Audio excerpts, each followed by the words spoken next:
தடயம் news நேயர்களே வணக்கம். நான் உங்கள் தடயம் பாபு. சசிகலா 2026 சட்டமன்ற பொதுத் தேர்தலில் தன்னுடைய ஆதரவாளர்களை களம் இறக்குவதற்காக தயாராகி இருக்கிறார். நாங்கள் சும்மா இருக்க மாட்டோம், இனிமே இந்த தேர்தலில் நாங்கள் போட்டி போடுவோம், எதிர்கொள்வோம் என்று சொல்லியிருக்கிறார். அவர் சிறையிலிருந்து வந்ததுக்கு அப்புறம் பாத்தீங்கன்னா அதிமுகவை ஒன்றாக இணைக்க வேண்டும் என்று பல்வேறு கட்ட முயற்சிகளை பகிரதமாக சசிகலா மேடம் எடுத்தாங்க. ஆனால் அந்த எடுத்த அவர்களுடைய முயற்சிகள் தோல்வியிலே முடிந்திருக்கிறது. தோல்வி என்பது சசிகலா மேடத்திற்கு இல்லைங்க, எடப்பாடி பழனிசாமிக்கு தான் அந்த தோல்வி. பிஜேபி மேல்மட்டத்திலையும் அதை பத்தி பேசி இருக்கிறார்கள்.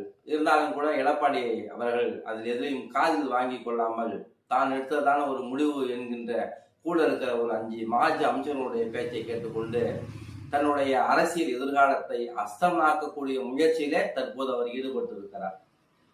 ஆனா இப்ப இந்த தேர்தல் 2026ல எப்படியாச்சும் நின்று நம்ம ஒரு 4-5 எம்எல்ஏ ஆக்கி சட்டமன்றத்துக்கு போயிடணும் அப்படின்றதுல சசிகலா மேடம் ரொம்ப உறுதியா இருக்கிறாங்க. அது எந்த கட்சி பேர்ல நிற்பாங்க, சுயேட்சா நிற்பாங்களா அப்படின்றது தெரியல. ஒருவேளை அவங்க டிடிவி விஜய் கூட சேருவதற்கான வாய்ப்புகள் இல்லை. ஏன்னா அவங்க அவர்கிட்டலாம் போய் நிற்க மாட்டாங்க. அதிகபட்சமா சசிகலா மேடம் எங்க போவாங்கன்னு பாத்தீங்கன்னா, ஒண்ணு சுயேட்சையா நின்று சுயேட்சை சிலத்தை நின்று ஜெயிக்கணும், இல்லைன்னா அரசியல்ல நிரந்தர எதிரியும் இல்லை, நிரந்தர நண்பனும் இல்லை அப்படின்ட்டு நம்ம திமுக கூட கூட்டணி வச்சாலும் கவலை, தகவல் வேணா புதுசா இருக்கலாம், கவலை கூட்டணி வச்சாலும் ஆச்சரியப்படுவதற்கு இல்லை.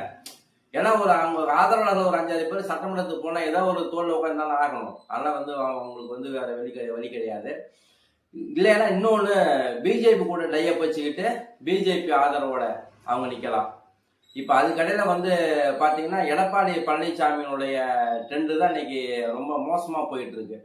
இன்னும் 2-3 மாசம் தான் இருக்கு. அதுக்குள்ள கூட்டணியை அவர் இறுதி செய்வார்னு பார்த்தா அதற்கான வாய்ப்புகள் குறைவாக இருக்கிறது. இப்ப எடப்பாடி பழனிசாமி பார்த்தீங்கன்னா ஓபிஎஸ் எதிர்ப்பு, டிடிவி எதிர்ப்பு, சசிகலா மேடம் எதிர்ப்பு, பாஜகவினுடைய உள்ளுக்குள்ள எதிர்ப்பு, கட்சி நிர்வாகிகள் பல பேர் எதிர்ப்பு. இந்த பெரிய எதிர்ப்புகளுக்கு மத்தியில அண்ணன் எடப்பாடி அவர்கள் தன்னுடைய சூறாவளி சுற்றுப்பயணத்தை மேற்கொண்டிருக்கிறாரு. அவருடைய சுற்றுப்பயணம் புஸ்வானமா தான் போகுது. ஏன்னா ஒரு அரசியல் இருப்பை அவர் தக்க வைத்துக்கொள். திமுக மிக வலுவான இயக்கம். அந்த இயக்கத்தை எதிர்த்து தேர்தலை களமாட வேண்டும் ஒரு பலமான கூட்டணியை எடப்பாடி அமைக்கணும். அந்த கூட்டணியை அமைக்க முடியாம இன்னும் அவர் தடுமாறிட்டு இருக்கிறார். யாருக்கும் ஒத்து இல்லைன்னா அது இந்த 2020 என்னன்னே தெரியல. இருந்தாலும் சசிகலா மேடம் சார்பாக 2-3 எம்எல்ஏ சட்டமன்றத்துக்கு போவதற்கான வாய்ப்புகள் அதிகமாக இருக்கிறது. நன்றி, வணக்கம்.